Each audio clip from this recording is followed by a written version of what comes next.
This is a lovely quote from Eric Schmidt of Google. And this is from a few years ago. Again, these numbers just keep going up. But so one of the interesting estimates is that there's about 35 billion devices connected to the internet, and soon there will be so many that we'll just stop counting. It's getting to that point where internet-connected things are starting to surround us a lot more, and we haven't even gotten to the point where physical objects, like this podium, will have an internet connection probably in a few years. So what has happened, because everyone has a device on them and there's a browser and there's a data connection, is that it's changing what it means to actually access the internet.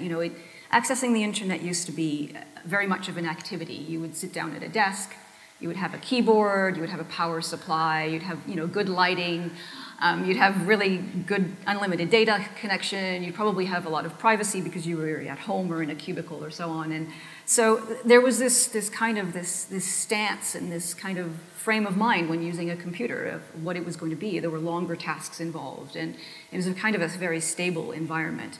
And this is starting to change.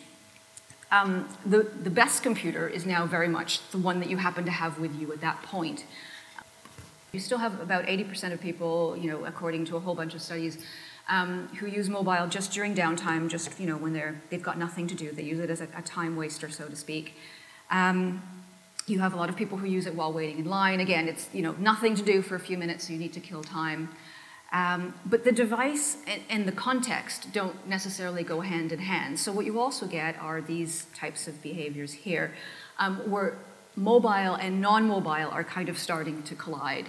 So one of my favorites is watching TV, and there's a lot of studies starting to come out about this because people are getting pretty excited, as you can imagine, in advertising and so on.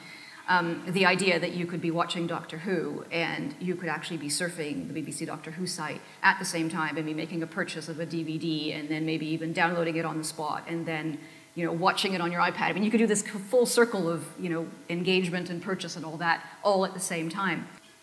And so what we're also seeing is it's enabling people to kind of time shift. So, and this is, again, happening more and more.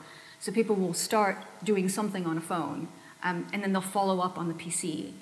Or they'll start on the PC and then they'll follow up on the phone. Again, this is a large study by Yahoo about shopping, and I would encourage you to download it. It's quite interesting.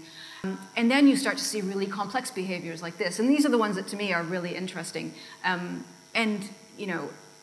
won't go through these in detail, but the idea is that the purchasing journey is actually quite lengthy, right? So you might discover something on a phone, but then you go into a physical location to look at it, and then you go home, and maybe you look at it on your laptop, and then maybe you purchase it another time on another device. $265,000 airplane purchased on eBay. I mean, this is the type of behavior you wouldn't expect, right? You would say, no, if it's a big purchase, they will do it on a computer. And they just don't anymore. It's not necessarily the case.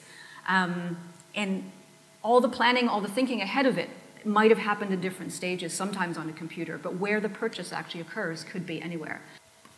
Before the journey, right? So 14% of laptop users book a hotel for the same day. So before the journey, you're planning your holidays, the likelihood you're going to book a hotel for the same day on your PC seems to be quite low because you'll do it quite a bit in advance probably if you're doing it at home and it's pre-planning. But as you get closer to the journey, it starts to shift.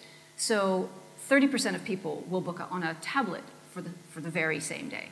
The thing is that the trip obviously it's not a single event, it's a journey. And so the digital experiences you provide, they should embrace all the various changes of that journey, or the various stages of that journey. Developing a mobile strategy, it takes time, and that's the first thing. Take your time, but also get started. Don't be scared to get started right away doing something. And you will learn an awful lot about how people want to engage with your brand or your destination. So just kind of, have fun, take your time, and definitely listen to your visitors. Your visitors can tell you an awful lot about how they're using their devices. Even just watching people, if you're running tours, if you're in a museum, have some people wander around and watch people interact with their devices while in your space, and it'll tell you an awful lot about what it is they maybe want to do but can't do right now, and what you're not offering them that you could. And that's it.